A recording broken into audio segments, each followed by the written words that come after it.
Oh, na na na na. Na na na. Aise, karibu sana mpendwa mfuatiliaji wa channel yetu hii ya makala simulizi. Hii ni sehemu ya 4 ya simulizi yetu hii tamu kabisa. Ni simulizi ambayo inayomhusu kijana Lucas. Simulizi ambayo hata wewe mwenyewe naamini umeshuhudia kwamba ina mambo mengi huko ndani, ina visa mbalimbali, ina matukio mbalimbali simulizi hii. Lakini katika sehemu ya 3 mahali ambapo tulipokuwa tumeishia, msikilizaji, kama utakumbuka vizuri, tulishia mahali ambapo kijana Lucas alikuwa amemaliza kazi. Sasa alikuwa ametoka kule mgahawani, amekwenda tayari katika ofisi ya Madam Anita. Na muda ule ulikuwa ni usiku kama saa 2 na hivi. Ilikuwa inaelekea saa 3. Alafu sasa alikuwa yuko katika ofisi ya mwanadada huyu ambaye yeye ni mhadhiri wa chuo kikuu, Madam Anita. Na alipofika pale wakapiga story 2-3, lakini mwisho wa siku tukaona namna gani, vipi kama kuna jambo linataka kutokea pale, kama kuna vurugu za kujitakia zinataka zitokee. Ndipo mahali ambapo tulipokuwa tumeishia pale, na tumaini sana kwamba ulikuwa unatamani sana kuweza kufahamu kinachoendelea. Sasa bana, mimi sio mchoyo wa fadhila bana. Mimi niko hapa kwa ajili ya kukufanyia wewe uweze kufahamu kilichoendelea katika simulizi hii. BHB nipo kwa ajili yako wakati wote. I love you so much and I'm here for you my dears. Sasa bana, nikukumbushe tu kwamba kama bado hujabonyeza neno subscribe chini ya video hii, basi libonyeze hilo neno ili uweze kupata mwendelezo wa simulizi hii na nyingine nyingi ambazo tutakazokuwa tunakuwekea. Lakini pia vile vile nikukumbushe usiache kulike, kushare, kucomment.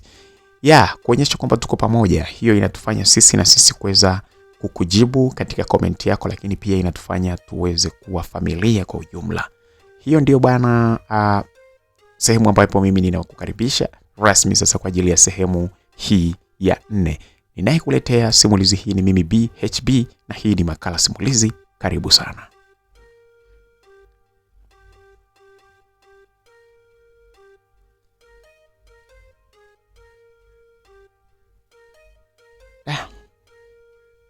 Nimechoka sana bana.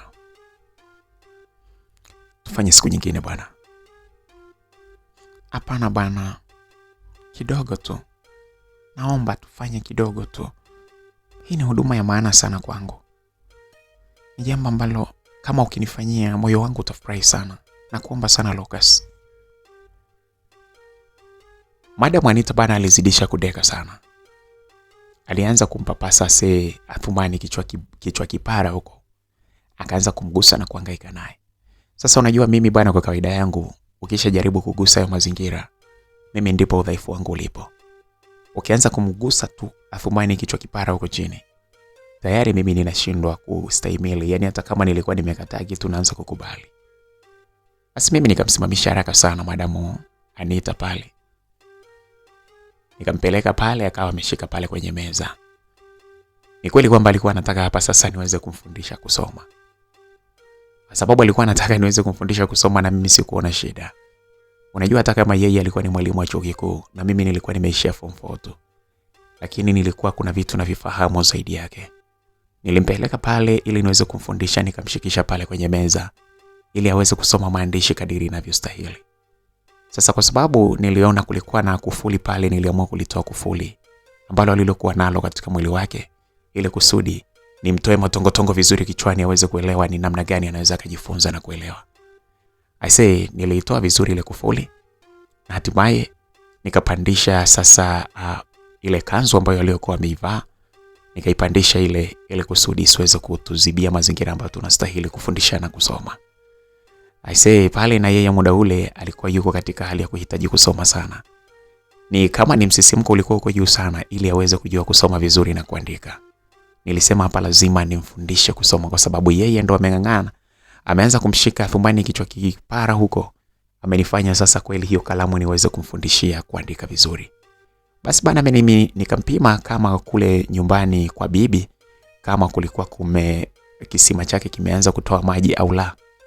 Kweli bwana, nilipopeleka mkono kule alikuwa ni kweli kabisa, kisima kilikuwa kimetoa maji tayari. Yalikuwa ni maji ya kutosha sana. Yaani sio ya mchezo kabisa. Ilikuwa ni tayari kwamba anahitaji ni kisima kile niweze kukifumua vizuri ili tukijenge kwa staili ambayo inayostahili. Hakukuwa na maandalizi yoyote tena pale. Basi mimi nikaamua sasa kuipeleka ile kalamu yangu moja kwa moja katika kitabu chake kile ambacho alihitaji niweze kukisoma. Alikuwa anataka niweze kukisoma na kukiandika. Basi nikapeleka kalamu yangu pale.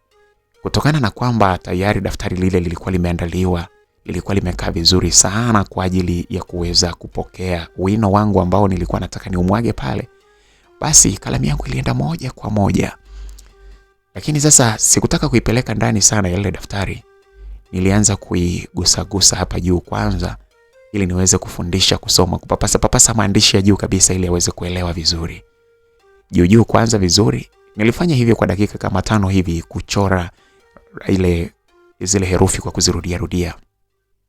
Msikilizaji, naamini unanielewa sana nikiwa ninachora ile daftari kwa kuirudia pale juu ya kisima kile. Nilifanya vile na hatimaye nikaanza kuingiza sasa ile kalamu rasmi sasa kama robo hivi, ili iwe imetapakaa vizuri sasa pale katika lile daftari, iweze kuingia vizuri. Kalamu yangu ile ikaingia kama robo hivi. Nikapeleka hatimaye ikaenda mpaka nusu. Nilipotaka kuingiza ile kalamu yote, nikaona kama anapeleka sasa kama anamrudisha bibi nyuma hivi. Nikaona sasa hapa, nikajua kwamba hapa kumbe hii kalamu ni kama imekaa kama sio kalamu ya wino tena, ni kama imekuwa ni kalamu ile ya penseli. Na sasa ile penseli pengine ilikuwa ina ncha kali, ilikuwa inamuumiza. Sasa nilifahamu kwamba hii kalamu sipaswi sasa kuichora kwa nguvu, kwa sababu ile daftari ni kama litachanika hivi. Ilikuwa ni ndefu sana ile kalamu, na sasa kweli ilikuwa ni kali sana ile kalamu. Nikaamua sasa huyu kutokana na kwamba anamrudisha bibi nyuma, inaonyesha kabisa hahitaji kabisa hii kalamu iweze kuingia moja kwa moja. Basi nikaamua sasa kumkadiria kwamba hii ni kalamu kiasi gani, ni kalamu aina gani, anataka kalamu ya wino au penseli ambayo itamtosha yeye. Sasa pale na mimi nikaangalia kile kisima chake kile. Basi mimi nikaamua sasa kurudisha nyuma kabisa ile kalamu ili sizidi kuumiza ile daftari alilonipa ili niweze kulisoma. Nikakadiria hivi kama nusu tu hivi. Sasa kwa upande wake alikuwa amefurahia sana somo lile. Kwa hiyo akaanza kufurahi na kusoma kwa nguvu. Alikuwa anaonyesha kufurahi sana, akaanza kucheza michezo ile ya watoto ukuti. Maana yake alikuwa anakatika kweli kutokana na kwamba ule ukuti ulikuwa umemfurahisha sana. Alizidi sana, yani alikuwa anapiga makelele kama watoto wadogo jinsi ambavyo wanavyoimba. Alikuwa anafurahia sana somo. Sio siri, somo alilipenda sana Madam Anita. Ikabidi sasa kutokana na kelele ambazo alizokuwa anazipiga, ikabidi nimzibe mdomo, kwa sababu somo lile lilikuwa linahitaji utulivu. Sikupenda, ni kweli kelele zilikuwa na umuhimu wake, lakini sasa kelele zake zilikuwa ni nyingi sana. Na wakati mimi kama muuza mgahawa nilikuwa siruhusiwi kumfundisha mwalimu wa chuo kikuu. Yaani kitamaduni tu nilikuwa sipaswi nimfundishe. Lakini sasa kwa sababu yeye mwenyewe ametaka somo langu, ilibidi nimfundishe. Kwa hiyo nilimziba mdomo ili kusudi watu wasiweze kusikia jinsi ambavyo ninavyomfundisha na yeye anavyofurahia na kupiga zile kelele. Basi bana nikafanya hivyo ili makelele yasiende mbali. Ni ndani ya dakika 20 hivi ambazo nilizokuwa nikimfundisha kusoma, yeye alitoa madafu sasa ni kama zawadi hiyo. Unajua ukifundishwa kusoma vizuri na mwalimu. Nilimfundisha vizuri kiasi kwamba akatoa zawadi ya madafu 3 hivi. Alivunja dafu la kwanza, akavunja dafu la pili. Ndani ya dakika 20 akawa amevunja madafu 3 tayari. Hii ilikuwa ni kama zawadi kwangu. Lakini kwa upande wangu mimi sikuwa nimempa zawadi yoyote, sikujaribu kuvunja dafu hata moja, hata kidogo. Basi mimi nikavuta pumzi kidogo pale baada ya kumfundisha vizuri pale kwa nguvu. Nikashusha pumzi, hatimaye nikasisikia hisia zangu jinsi ambavyo zinafurahi, kwamba ni hisia ambazo zilizokuwa zinatokana na mimi kufurahi kwamba mwanafunzi niliyekuwa nikimfundisha amefurahi mpaka amenipa zawadi ya madafu. Japokuwa mimi nilikuwa sina zawadi nyingine ya kumpa. Na siwezi nikasema kwamba nilikuwa sina zawadi, madafu yalikuwepo, lakini sikupenda kumpa zawadi kabisa kwa muda huo. Basi bana alirudisha ile kufuli yake akaifunga pale, ilionyesha kwamba ni tayari alikuwa amefurahia somo na sasa alikuwa hataki kuendelea kusoma tena. Akavaa kufuli lake vizuri na kwenda zake. Sasa akasema hapa kutokana na somo jinsi ambavyo lilivyomwingia vizuri, na pale ndani kulikuwa na hali ya hewa fulani hivi ya joto, Akasema inabidi aweze kwenda bafuni. Basi akaenda bafuni, baada ya dakika 7 hivi alirejea tena pale. Tukatoka pale na kuondoka pale chuoni. Kila mmoja alikuwa amechukua bodaboda na kwenda nyumbani. Nilipofika pale mimi nilimtumia message Sara. Ilikuwa ni jumbe ya usiku mwema. Nikaweka simu huko pembeni. Hatimaye simu ikaanza kuita kwa fujo sana. Kuitazama mpigaji alikuwa ni Nia. Mimi nikakata simu na kuamua sasa kuizima kabisa. Sikutaka kabisa usumbufu wowote muda huo. Mimi sasa nikaenda zangu bafuni kuoga. Niliporudi nililala zangu nikaamka saa 11 kama kawaida ili niweze kufika kazini. Sasa bwana, kufika kazini nilikutana na mama Shayo. Alikuwa ameshika kiuno. Uso wake yani wewe acha tu. Hauchekeshi hata kidogo uso wake. Nilijua tayari nimeshachochewa maneno ya uongo. Na huo ulikuwa ni muda wa mimi sasa kufukuzwa kazi. Nilihisi hivyo. Na nilihisi hivi kwa sababu tayari sasa Nia alikuwa ameshanipigia simu, nilikuwa nimeshakataa usiku, sitaki kuongea na yeye japo sikuipokea simu yake. Lakini pia alishaniambia kwamba ikiwa mimi sitampa zawadi ile ambayo wengine ninawapa, basi yeye angenisemea ugoro kwa mama yake na hatimaye mama yake angenifukuza kazi. Bwana, kichwa changu kiliwaza pale kwamba sasa mama Shayo hapa ni lazima ananifukuza kazi. Kweli bwana, niliamini kwamba kazi za watu ni kazi ambazo zisizokuwa na kibali. Ni kazi ambazo zisizokuwa na kibali cha kudumu milele. Nilikuwa mnyonge. Nikasogea pale na kumsalimia, aliitikia kwa kifupi sana. Nilipiga hatua kwenda ndani, aliniita. Niligeuka kwa woga. Mkuu. Unajua niliogopa. Nilimtazama sana pale. Nilipata woga sana baada ya yeye kuniita. Nilihisi tayari sasa hapa mimi ninapewa sasa kauli ya mwisho kwamba mimi sihitajiki pale kazini. Kwa hivyo niligeuka kwa woga mkuu sana. Nilipiga hatua na kurudi mahali alipokuwa amesimama mama Shayo, bosi wangu. Masikio yangu hayakutaka kabisa kusikia swala la kufukuzwa kazi. Ila akili iliniambia kwamba hicho ndicho ambacho ninachokwenda kuambiwa. Akili yangu ilikuwa imeshapiga tiki kabisa kwamba hicho ndicho ninachokwenda kuambiwa muda huo. Mambo matamu bwana. Huwa hayadumu sana msikilizaji. Yaani nasema mambo hayadumu kabisa kwa sababu nilikuwa ninafurahia sana kufanya kazi pale, lakini haraka sana nikaanza kuhisi kwamba ninafukuzwa kazi. Furaha yangu yote ambayo niliyokuwa nayo ikawa imepotea. Na hapo sasa nikaanza kuona kabisa ni wakati wa mimi kupoteza kazi na furaha yangu inapotea kabisa. Nilisogea mpaka mahali ambapo alipokuwa mama Shayo, bosi wangu. Nilipofika pale nilisikia sauti yake ambayo iliyotoka ikiwa iko serious sana. Kijana, baadaye mida ya saa 5 hivi nitaomba twende wote nyumbani kwangu. Kuna kazi ukanisaidia kuifanya. Mama Shayo bwana aliongea kwa sauti ya upole. Maneno yake sikuyatarajia kabisa, lakini alinipa hueni ya moyo. Afadhali bwana nilikuwa na uhakika wa kuendelea na kazi yangu. Nilimjibu vizuri tu nikamwambia, "Sawa mama, tutaenda wote usijali." "Vyema. Nenda kaendelee na kazi zako." Aliongea mama Shayo. Nikamwambia, "Asante mama." Mimi pale bwana niliitikia na kuondoka zangu. Kabla ya kufika mlango, kabla ya kufikia pale kwenye mlango, nikamwona sasa Nia, mtoto wa bosi, akiwa amesimama mbele yangu. Huyo muone. Alinywea. Nilikuona ulivyokuwa unatetemeka wakati unaongea na mama. Kwa taarifa yako sijamwambia mama kuhusu kukufukuza kazi. Ila leo nitamwambia ukigomea kunipa utamu wa leo. Yaani utamu wa leo ukinigomea namwambia mama. Nia bwana aliongea maneno yake yale ambayo mimi nilikuwa siyapendi. Unajua niliguna pale mimi niliishiwa maneno nikajikuta naguna tu. Sikujua nimwambie kitu gani.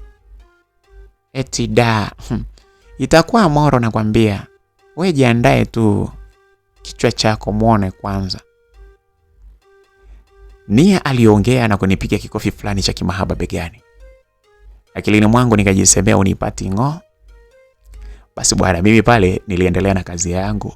Ilipofika mida kama ya saa 5 hivi, Mama Shayo aliniita na kuniambia kwamba ndio muda wa kuondoka. Basi bana, mimi nikakubali. Usafiri wa kuondoka nao ilikuwa ni Kirikuu. Kirikuu kama ukifahamu vizuri ni vile vigari vidogo vidogo vile vya kubebea mizigo. Vinapatikana sana kwenye mabaa, hoteli, wapi unakuta vya kubebea mizigo fulani hivi. Kinabeba kama tani moja hivi. Sasa ndani walikaa Mama Shirima na dereva. Mimi nikakaa kwenye bodi ya nyuma huko. Kwanza iliniuma sana, ila sikuwa na namna. Iliniuma kwa sababu nilikuwa na wachumba pale chuoni. Alafu sasa unanipandishaje nyuma ya gari bwana? Yaani nilipanda kule sehemu inapokaa mizigo. Sikupenda, of course nilimind, lakini sikuwa sasa na la kufanya. Sio mbaya, nilipanda pale. Na bahati nzuri mpaka tunatoka getini sikuonana na Madam Anita wala nani. Yaani sikuonana na Madam Anita wala Sara wala marafiki zake Sara, yeye Adija pamoja na Leila. Sasa tulienda mpaka nyumbani kwa Mama Shayo pale. Hakukuwa na mlinzi, hivyo geti alifungua mwenyewe. Tuliingia ndani ya gari. Sasa kijana, hapa kuna mizigo ya kubeba na kuiweka kwenye hili gari.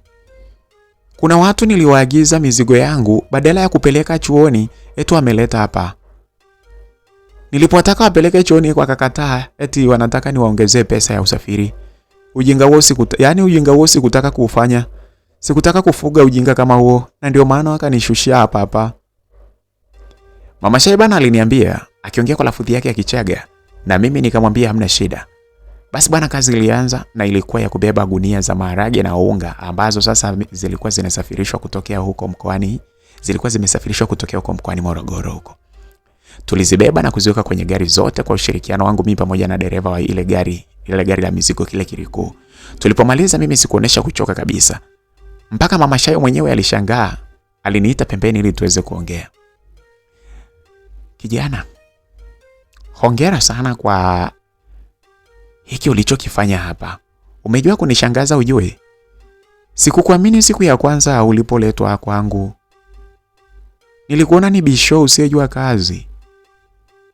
Tena mwenye kupendeza tu. Lakini kazi ulioifanya pale mgawani ya kusambaza chakula kwa namna ulivyotekeleza kazi yako vizuri, aisee, umeutangaza sana mgawa wetu. Wateja wamekuwa wakija wengi. Yaani unajua wanakuja wengi sana. Na wengi wao wamekuwa wakikusifia sana kwa namna unavyowahudumia. Wasema tu unawahudumia vizuri. Lakini pia uwezo ulionionyesha hapa wa kubeba magunia bila kulalamika, aisee, ni kipimo tosha kilichonionyesha kwamba wewe ni mwanaume wa shoka. Na sile gelege kama akili yangu ilivyokuwa inanieleza. Basi sikiliza sasa nikwambie wewe. Nitakupa mkataba wa kudumu pale mgawani kwangu. Nitakulipa 400 kwa mwezi. Hakuna mfanyakazi hata mmoja mwenye mkataba. Ni wewe wa kwanza na kuhitaji pale mgawani kwa miaka mingi zaidi uendelee kuchapa kazi kwa mwanangu. Umesikia mwanangu? Hiyo ndio kitu nimekuitia. Msikilizaji, Mama Shayo alitererika maneno pale. Aliongea maneno mengi sana pale mpaka nikawa sasa najiuliza, hivyo ni Mama Shirima huyu wa kweli au ni mwingine alitokea kunikubali kwa kazi yangu niliyokuwa nimeifanya pale mgawani kwake? Alikuwa amenikubali sana msikilizaji. Ni ukweli usiopingika kwamba mimi ni bisho. Kwa kunitazama tu mimi ni bisho, lakini likija kwenye swala la kutekeleza wajibu wa mimi nilikuwa nafanya kazi zaidi ya kawaida. Kama kwenye kundi la watu wengi ambaye ausee, ujue mimi nitaonekana tu. Yaani nilikuwa napenda kuchapa kazi na kuacha alama. Yaani kuacha alama mahali popote ambapo mimi ninapokuwa ilikuwa ni jadi yangu. Na ndio maana hata kitandani watoto wa kike niliokuwa nikiwashughulikia walikuwa wakiendelea kuniganda sana. Kwa sababu mimi ni mtu ambaye napenda sana nikifanya kazi niifanye kikamilifu. Yaani niifanye kikamilifu, nione kabisa kwamba nimefanya kazi. Basi bana, msikilizaji, Mama Shayo alituambia sisi tu kwamba tutangulie na yeye atakuja kwa usafiri mwingine.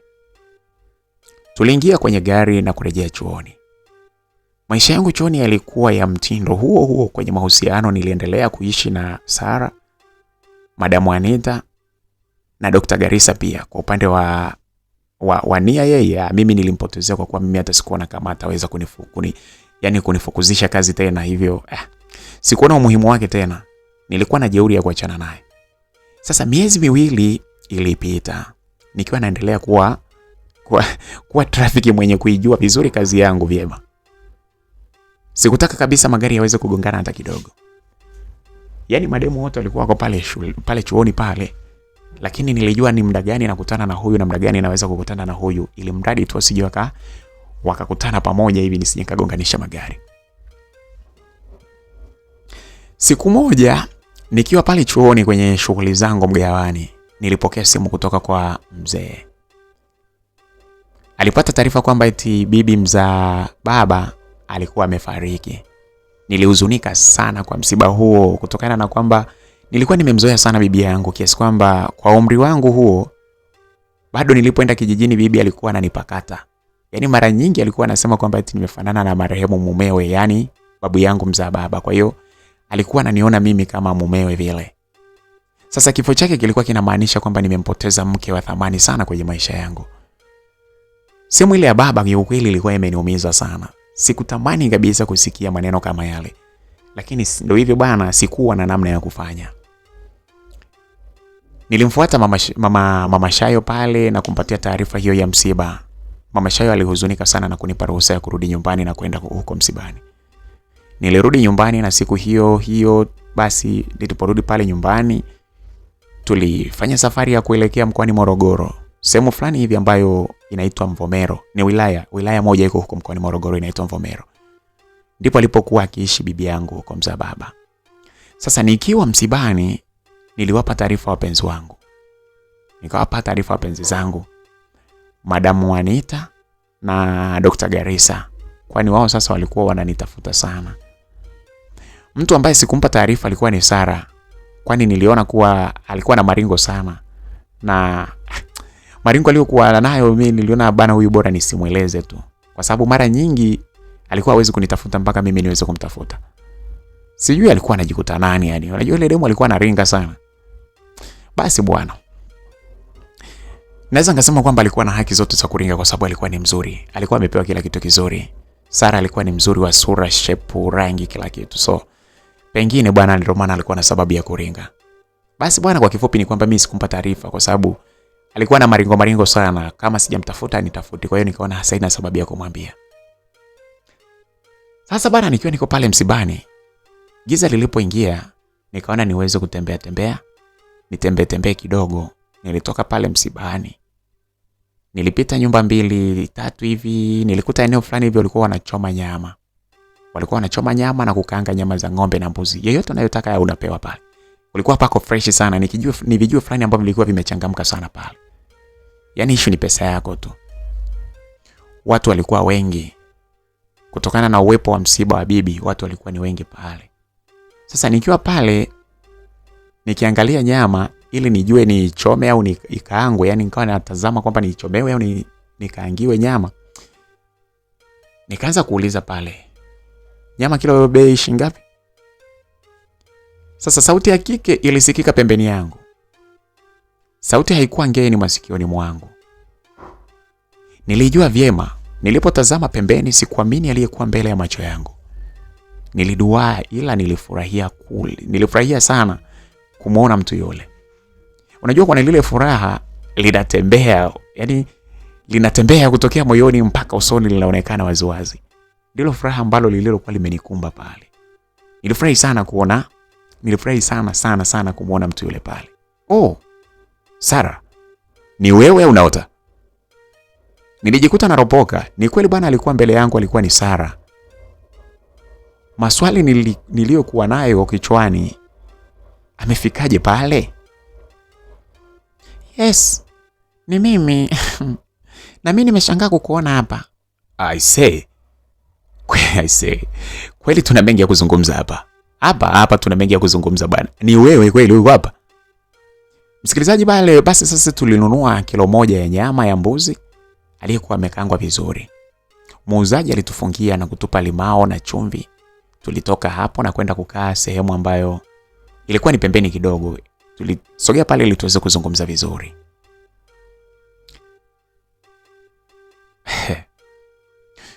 Unajua nimeshangaa kukuona hapa Ujue huu msiba unanihusu mimi. Sasa unakuhusu na wewe kwani? Nilimuuliza Sara pale. swali la udadisi ambalo nilitaka kujua juu ya uwepo wake pale. Mimi kwa upande wa mimi sidhani sana, ila nimemsindikiza mama yangu. Aliniambia kwamba huyo msiba ni wa ndugu yake wa mbali sana, ila ni muhimu kuhudhuria. Na vipi kuhusu wewe?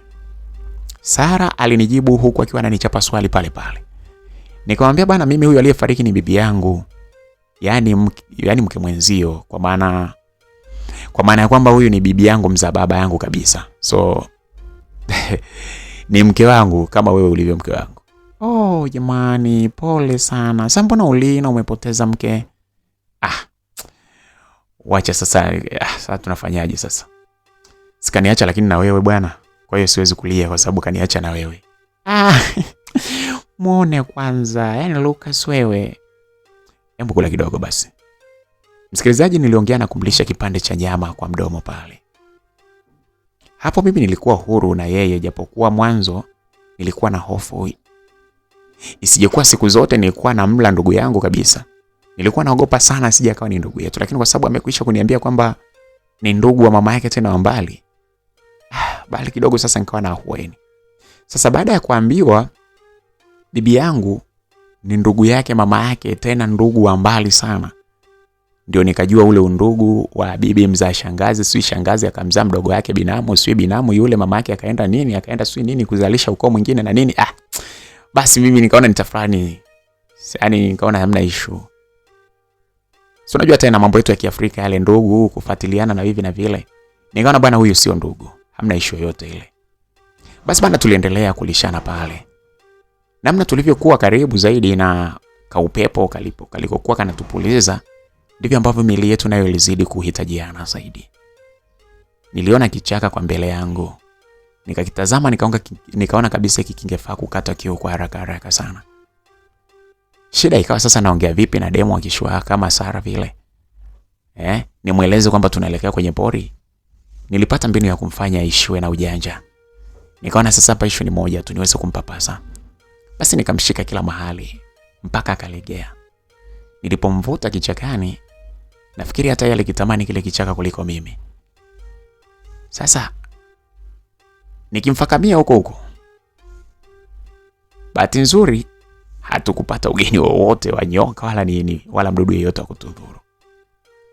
Nilimfakamia vibaya sana. Nilimchezesha meja zile kadiri ambavyo, yani katika ustadi wangu ule mimi nilimuonyesha ustadi wangu wote msikilizaji.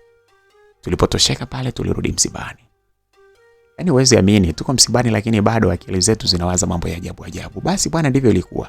Sasa usiku ulipita na siku mpya iliingia. Majira ya saa 10 tulimzika bibi yangu. Rest in peace bibi yangu. Ilikuwa safari yake ya mwisho kabisa kuona tena mwili wake ukiwa duniani. Wazee walituambia kwamba msiba utaisha siku inayofuata mpaka kikao cha ndugu kitakapokaliwa. Tulilala tena pale msibani na siku ya pili ilipoingia kikao kilipangwa kifanyike saa 4 asubuhi. Kufika saa 3 asubuhi, babangu mdogo ambaye aliyekuwa wa mwisho kwenye familia ya kina baba alitukusanya watoto wote, yani watoto wa baba zangu wakubwa, wadogo, mashangazi. Tulikuwepo pale kwenye kikao. Cha ajabu kwenye kile kikao nikashangaa na muona na Sara pia vile vile. Alianza utambulisho wa watoto mmoja baada ya mwingine. Cha ajabu alimtambulisha Sara kama mtoto wake ambaye alimzaa kwa mwanamke mwingine ambaye si mama yangu mdogo ambaye nilikuwa namfahamu. Alisema nilipata mshtuko pale, nikasema nilikuwa nimemgonga ndugu yangu kabisa Isee dadeki. Kumbe mimi Sara anasema anajitwalia, kumbe alikuwa anakula dada yangu kabisa. Nimekula dada yangu Isee. Nilijiongelesha mwenyewe pale. Hata nilipomtazama Sara naye alikuwa katika hali mbaya sana kama ambavyo nilivyokuwa nayo mimi. Sasa baba mdogo aliongea zaidi. Akasema mjue misiba na sherehe ndio hukutanisha watu mbalimbali. Sisi baba zenu tumeshazeeka. Ninyi ndio wa kuunganisha undugu endapo tusiposimama sasa hivi. Siku tukiondoka duniani mtasahauliana kabisa au mkafanya makosa ya kuchumbiana, mkaleta laana kwenye ukoo. Leo ndio mnajuana hapa, na kutokea hapa mtaunda kundi la WhatsApp la ukoo ili muendelee kuwa na mawasiliano ya karibu, sio mawasiliano tu bali lakini pia muweze kusaidiana kwenye michongo na nimetumia neno mchongo. Mnanielewa nyinyi ndio vijana mnayatumia zaidi. Na maanisha kwenye connection mbalimbali na mambo mbalimbali ya kimaisha. Mimi nimemaliza. Mfanye kazi ya kuunganisha hilo group sasa hivi kabla ya kikao. Na nafikiri Lucas, kazi hiyo ni ya kwako. Fanya hivyo hebu. Msikilizaji, baba mdogo aliongea maneno yenye kunigusa sana. Tena alikuwa yanapita kwenye moyo wangu kama moto. Kisha ananipa tena jukumu aisee. Basi bana msikilizaji, mimi sikuwa na namna zaidi ya kuchukua namba za watu wote pale. Nilipofika kwa Sara, tulishindwa kutazamana usoni. Tulijua makosa ambayo tuliokuwa tumeyatenda, lakini ni makosa bila kujua. Tulikuwa tumekulana lakini tulikuwa tujui. Sasa kila mmoja alikuwa na mgogoro nafsini mwake. Niliunda group la WhatsApp pale na hatimaye sasa kuwaweka watu wote mle ndani. Wajua, baada ya kuweka pale nikajua basi sasa hapa tumeunda group la ndugu. Kikao cha ukoo sasa pale kilifanyika pale. Kilipokishwa kwa wao kupanga mipango mikubwa kama ukoo. Msiba ulihitimishwa. Tulipanda gari na kurudi jijini Dar es Salaam. Maisha mengine yaweze kuendelea. Sasa nilipofika nyumbani nilimuuliza baba maswali mengi sana ya kuzunguka, na mwisho nilimuulizia baba kama baba mdogo alikuwa na mtoto mwingine wa kike ambaye ni Sara.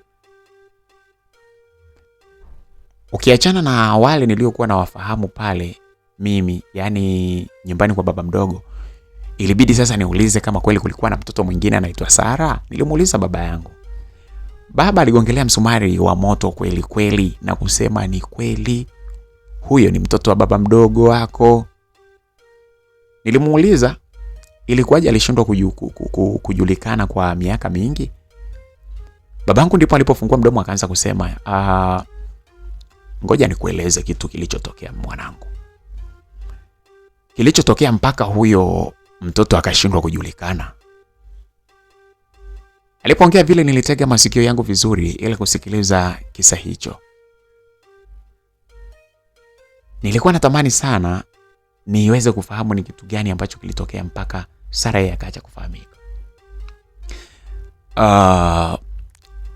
Yule mtoto Sara yule ni damu yetu kabisa. Kilichotokea ni kwamba alikuwa mtoto wa nje. Mama yake alipata mimba wakati anasoma chuo. Baada ya familia ya yule mama yake Sara kubaini kwamba amepewa mimba na mwanaume ambaye aliyekuwa ndani ya ndoa, tena ni Mkristo na wao walikuwa Waislamu, walimrudisha mtoto wao nyumbani na kumpiga marufuku babako kabisa, babako mdogo, kwamba asimfuatilie kabisa yule mtoto. Kwa kuwa familia ilikuwa inajiweza sana kiuchumi, ndio sababu ya Sara kukua pasipokuwa karibu kuwa karibu kabisa na baba yake wala kumjua baba yake kabisa. Miaka imesogea, binti amekuwa mara nyingi amekuwa akimuuliza mama yake kwamba baba yake ni yupi. Miaka na miaka mama yake alikuwa akimficha. Sasa ulipotokea msiba wa bibi yako, ndipo mama yake sasa akambeba na kwenda naye Mvomero ili akawajue na ndugu zake wengine. Nadhani hapa umenielewa vizuri Lucas.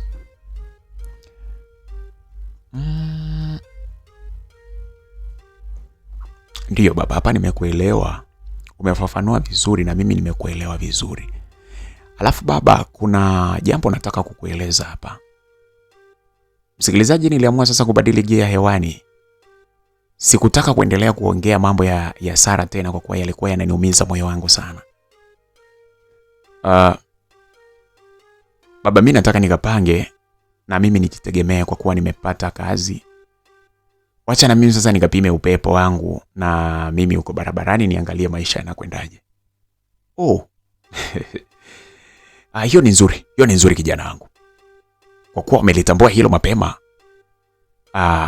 Hilo ni jambo zuri. Kama usingeongea mwisho wa huu mwaka, ningekwambia kuhusu hili jambo la wewe kupanga chumba chako. Tayari umeshakuwa mkubwa sasa hivi. Na mwanangu, ni vyema ukakimbizane na mtaa. Kelele za baba mwenye nyumba uzijue, akisumbua kudai kodi yake.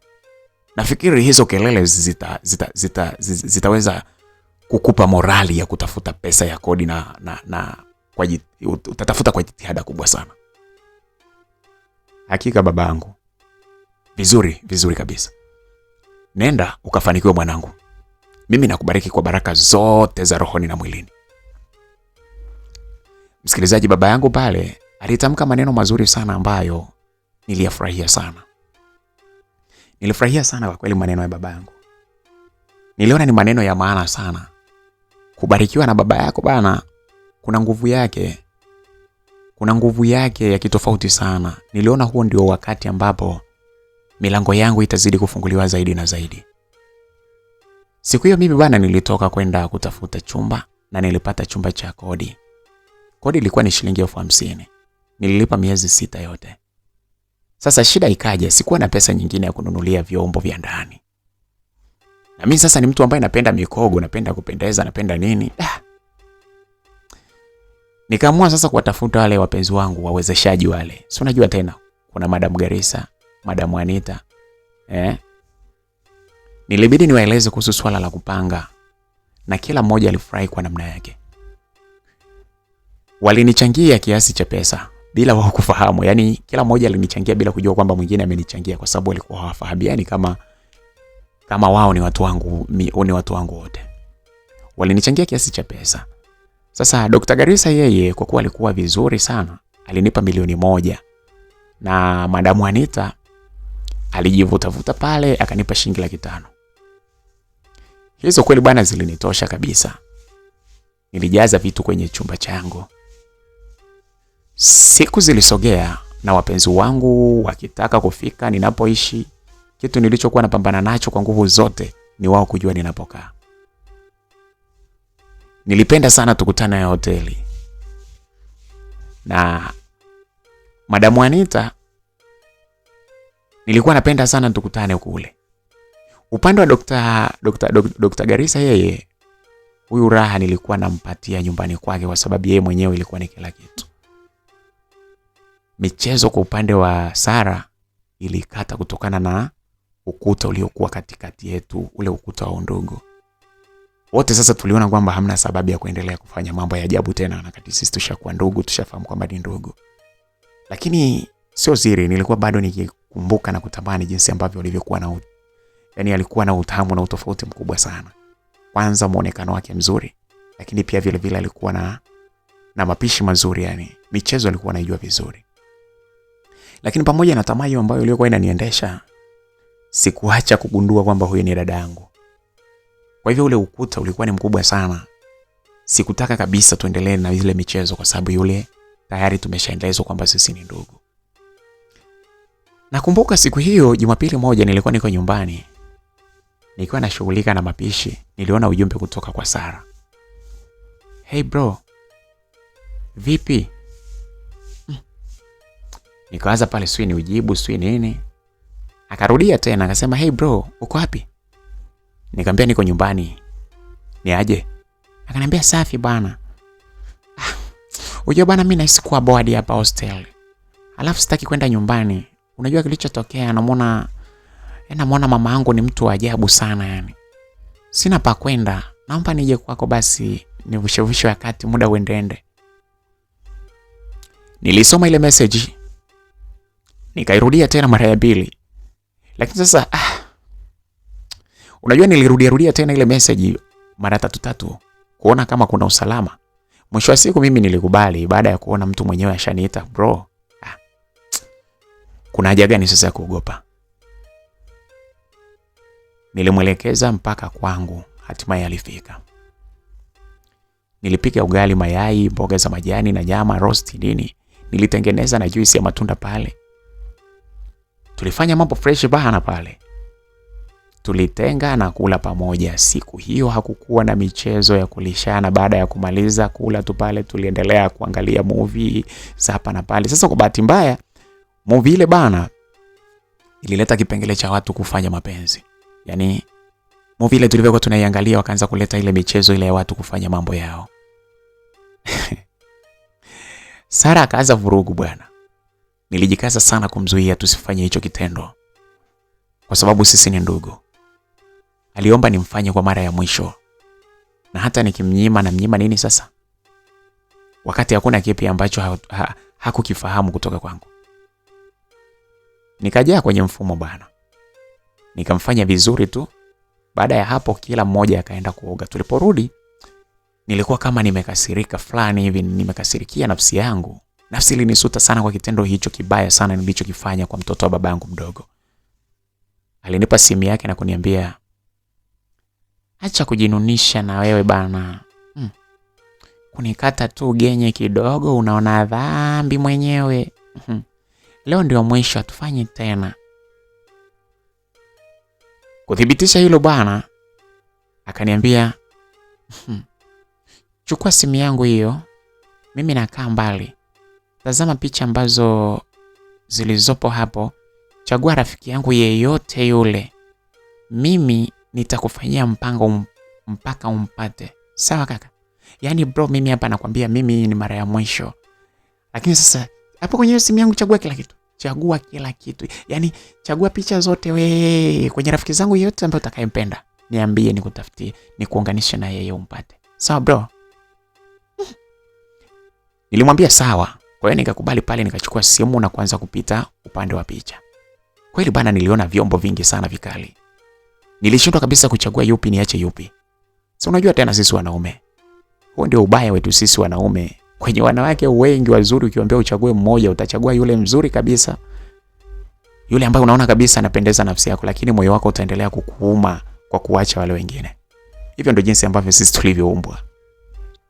Sasa bana, nikiwa natazama, naendelea kazana sana kutazama zile picha, niliona kitu cha ajabu sana ambacho kilichukua umakini wangu sana. Kwenye kuendelea kupekua nikashindwa kuendelea kupekua, lakini badala yake nika concentrate sana katika kuangalia kitu kile. Ilikuwa ni video ya Sara akifanya mapenzi na mwanaume mwingine. Nilitazama kwa umakini kungojea kuona sura ya mwanaume huyo ni nani. Nilipomuona nilishangaa sana kama mtu huyo ndio ambaye alikuwa anafanya kitendo hicho na Sara. I say, kweli niliona ni balaa kubwa sana. Basi bwana msikilizaji, Sara alikuja kwa kasi sana na kunipokonya ile simu yake. Kitendo cha mimi kuwa makini na simu pasipo kusema jambo lolote lile kilimfanya kuhisi kuna jambo ambalo halijakaa sawa, na ndio maana akaamua sasa kuchukua maamuzi hayo ya haraka kuja kunipora ile simu. Naye sasa alipoangalia ile video ile, alijikuta anaziba mdomo. Yaani kuonyesha kwamba anashangaa sana. Alijiona mjinga kwa kuzificha video nyingine nyingi, na hiyo akaisahau. Kuisahau kwake kulipelekea mimi niweze kuiona. Sasa video ilikuwa inamuonyesha Sara akiwa anafanya mapenzi na mwanaume ambaye umri ulikuwa umesogea kidogo. Alikuwa ni mbunge wa bunge la Jamhuri. Bwana wewe. Nikamwambia, bwana wewe, kumbe mdogo wangu unacheza miguu yote? Sara kumbe yani unajua kumbe unacheza miguu yote aise. Msikilizaji, nilimuuliza swali hilo Sara nikimaanisha kwamba alikuwa anafanya mapenzi mpaka kinyume na maumbile. Akaniambia, sio hivyo bwana, na hiyo mshenzi ndiye aliniharibu huyo. Sikuwa na hiyo tabia. Ila alipofanikiwa kunirubuni kwa pesa zake siku tuliyokutana na faragha, akanilazimisha kuniingilia kwa mitindo huo. Sasa yani imesababisha mpaka nimezoea. Najitahidi kuacha, ila inanipa wakati mgumu sana. Mungu anisaidie tu jamani. Sara alinisimulia namna ambavyo alivyoanza kucheza michezo ile mibaya, michezo ya kuingiliwa kinyume na maumbile. Nikamwambia pole sana. Unahitaji tu maombi kwa kweli. Maana wote tunatenda dhambi, lakini hiyo ya kwako hiyo aise kwenda kinyume na maumbile, imezidi hata moto wake na hisi utakuwa mkubwa zaidi. Ukiamua kuacha utaweza, japokuwa sio jambo rahisi kama umelizoea. Sawa kaka, ndio hivyo na mimi natamani sana uweze kuacha michezo michafu hii.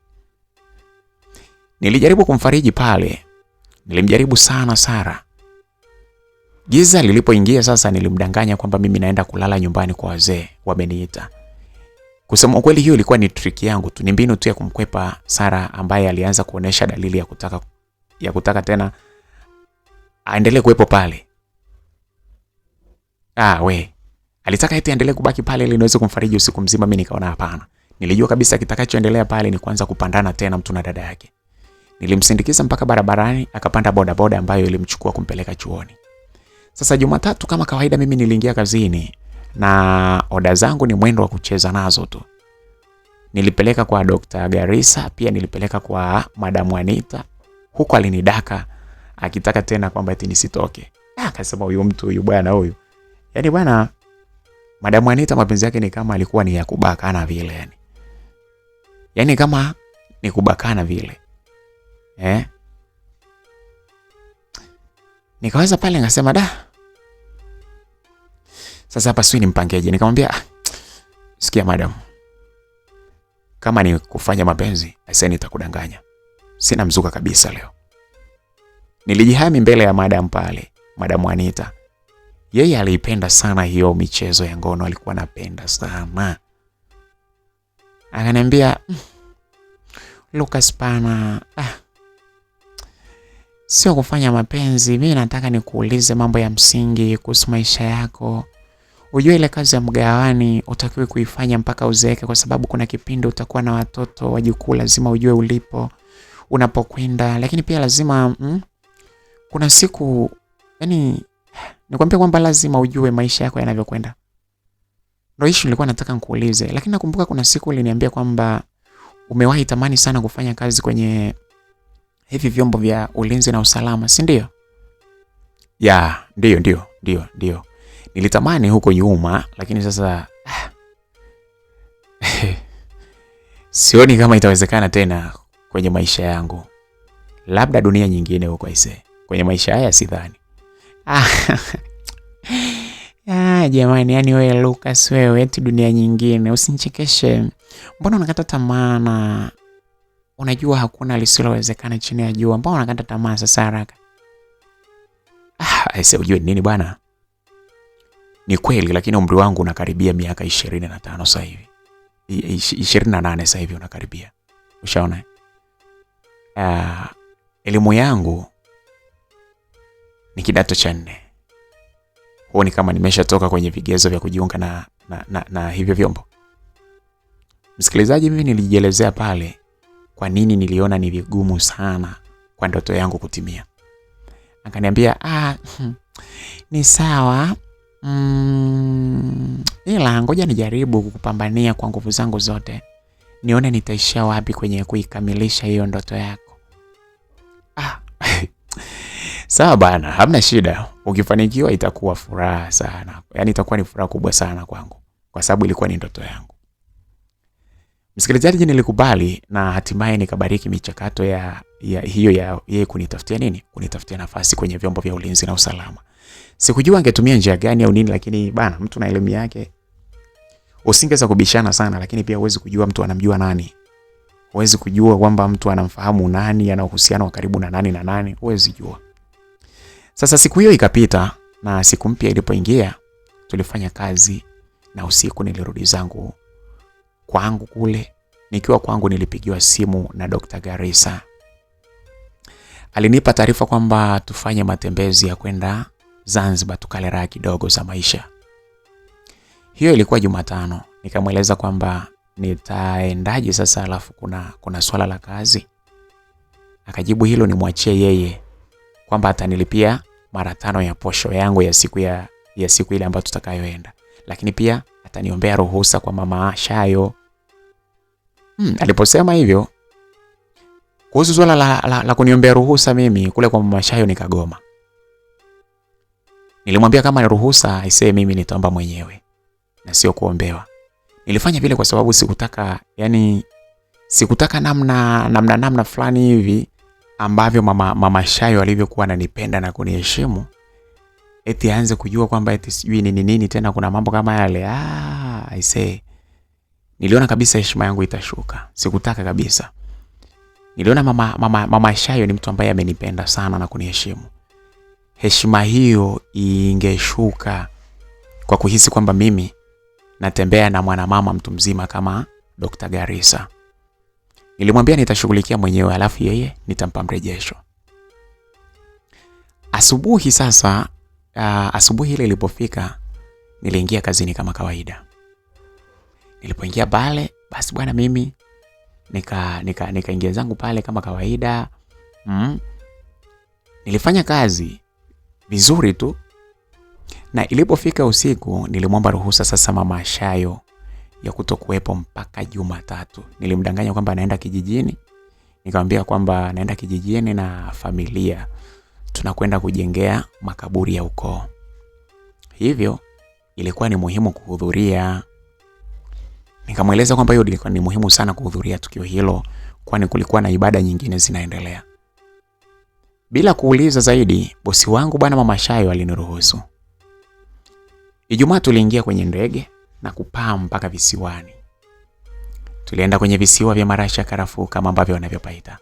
Ndio ilikuwa ni mara yangu ya kwanza kabisa na kanyaga Zanzibar. Na pia ilikuwa mara yangu ya kwanza kupanda ndege. Bwana we. Nimepandishwa ndege bwana na mshangazi bwana Dr. Garissa. Moyoni nilipania kukishughulikia kiuno chake vibaya mno. Nilihudhuria jando vizuri sana, nikasema hapa bwana huyu, kwa hivi vitu ambavyo anavyovifanya hivi itabidi nimshughulikie kisawa sawa, nimkanyage kweli kweli. Basi bwana msikilizaji, tulienda kule, tukaingia zetu kule Zanzibar na maisha sasa yakaanza kule. Tulifika sehemu tukaanza kwenda kwenye maeneo mengi ambayo yalikuwa ni maeneo ya burudani, maeneo ya utulivu. I say, tulizunguka katika maeneo mbalimbali, tukaenda kuangalia yale nini yanaitwa vile mambo ya kale yale. Tunaenda kule, tunaangalia, tunaingia huku na kule. Bwana, siku ile bwana tukafanya mambo yetu yote mpaka kwenye hoteli ile ambayo tulikuwa tumeshukia pale. Kafika kwenye ile hoteli bwana, huwezi ukaamini bwana, tuliingia mle ndani. Siku hiyo mama Shayo mama Dr. Garissa akaniambia,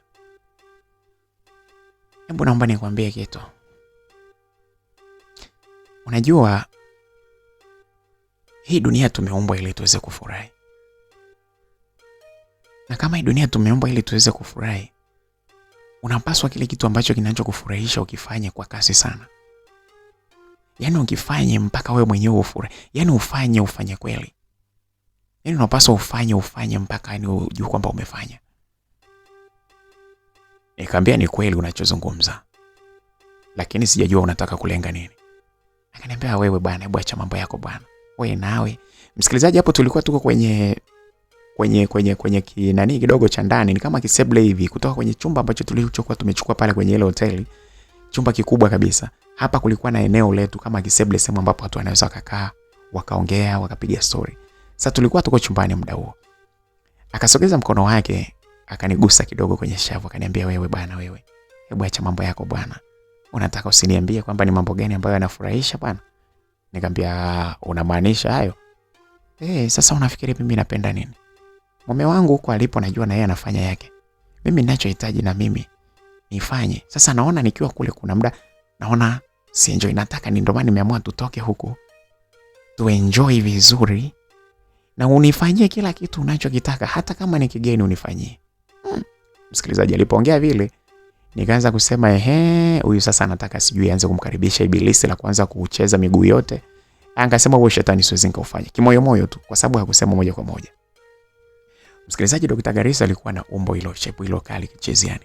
Umri ndio ulikuwa ni mkubwa, lakini kwenye upande wa mishepo ile Aisha alikuwa amepewa mshepo mkali sana.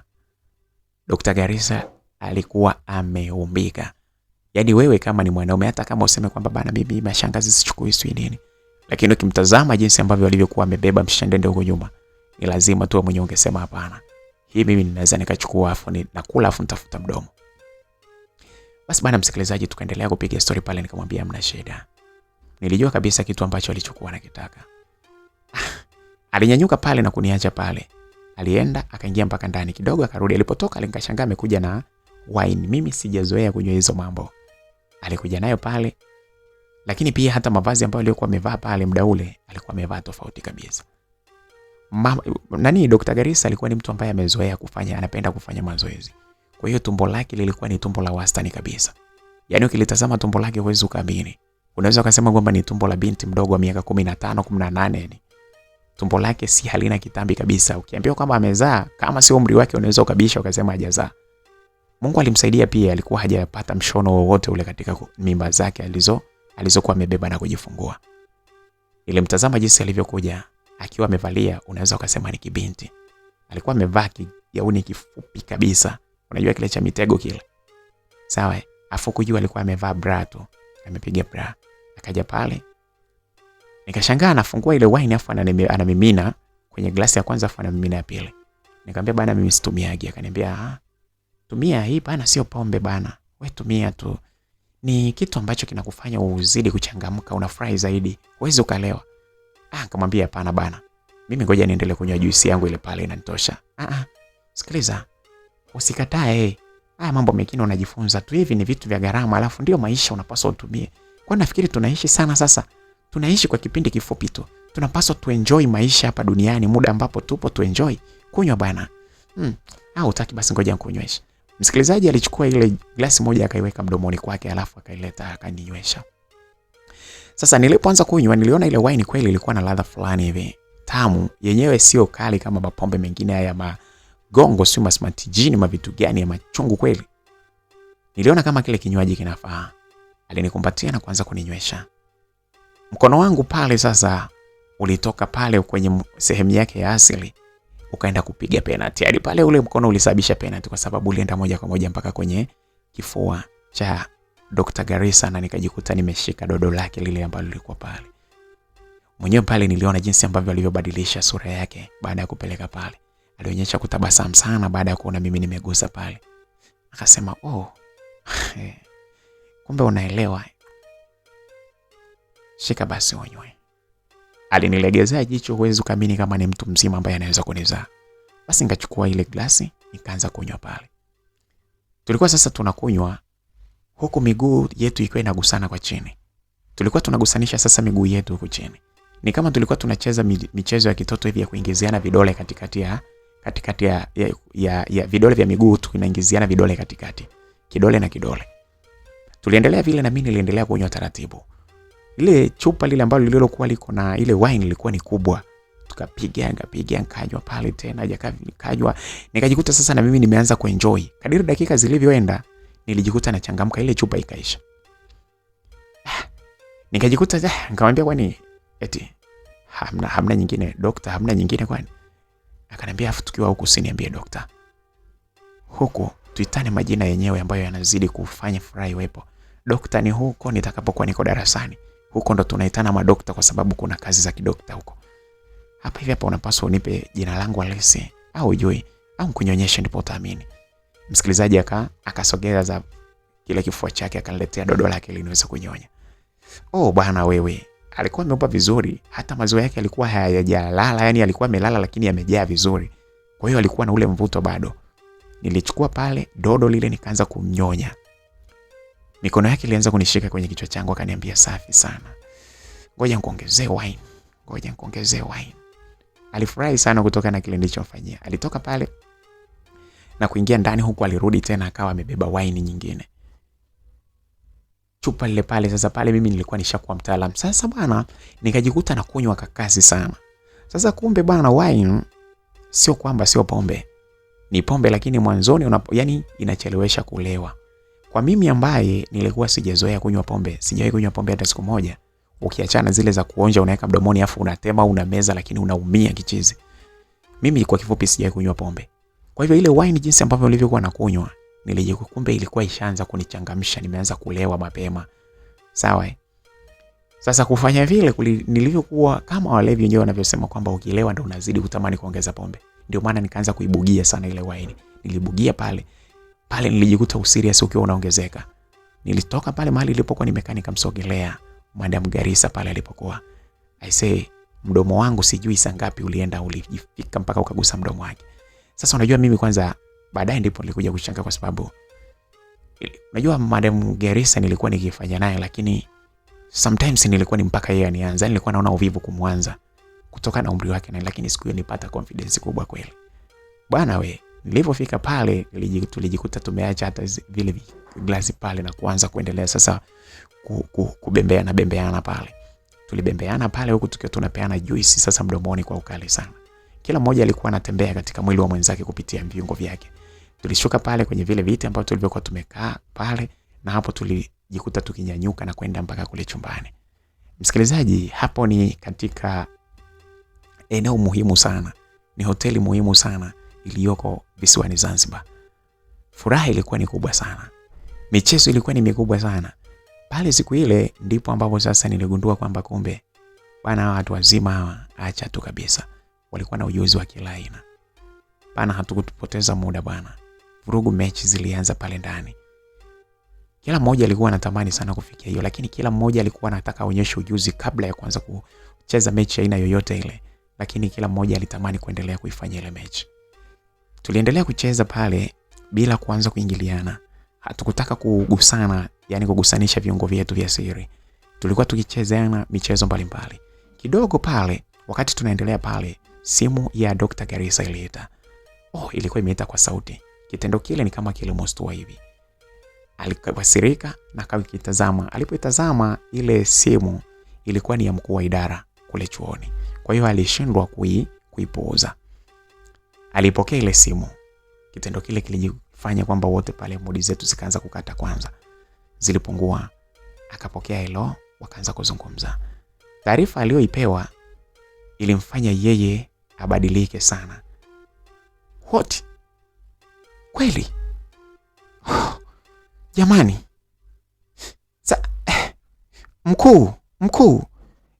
Sikia, kwani nani wa department yuko hapo? Ebu. Msikilizaji alikuwa katika mhemko mkubwa sana. Kitendo kile kilimfanya yeye anyanyuke haraka sana na kushuka mpaka pale chini. Nilibaki na mimi pale, nilipata kama mshtuko pale kiasi kwamba nikaona kama ile pombe ambayo nilikuwa nimekunywa pale ni kama imehama hivi. Nilijua kabisa kwamba kuna jambo ambalo lilikuwa na utofauti fulani lilikuwa limetokea pale. Haraka sana pale Dr. Garissa alishuka na kuanza kuongea akisema, ile simu baada ya kuikata akasogea pembeni. Nilimkuta akiwa ameinamisha kichwa chake chini. Sikujua kwamba ni nini kilikuwa kimetokea. Nilitamani kuweza kufahamu. Msikilizaji, hata mimi pale mudi zote zilikata. Furaha ambazo tulizokuwa tumeziandaa ni kama zilikuwa zimekwisha sasa. Hatukujua kwamba ni nini kiendelee. Nilitamani sana kujua ni nini ambacho kimetokea, kiasi kwamba kimemfanya Dr. Garissa akae katika hali kama ile.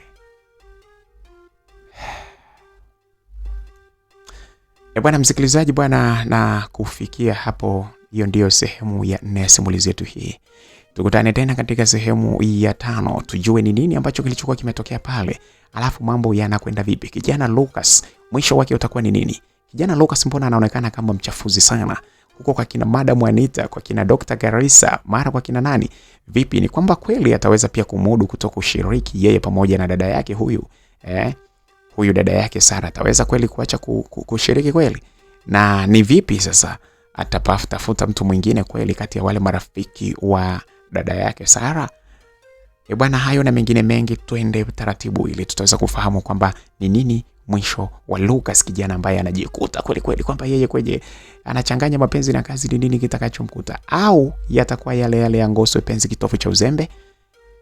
Haya bwana, hayo mengine bwana tutafahamu katika sehemu inayofuata. Sehemu inayofuata itakuwa ni sehemu ya 5. Niliyekuwa nikikuletea simulizi hii ni mimi BHB wa Makala Simulizi. Bye bye, endelea kwa pamoja nasi.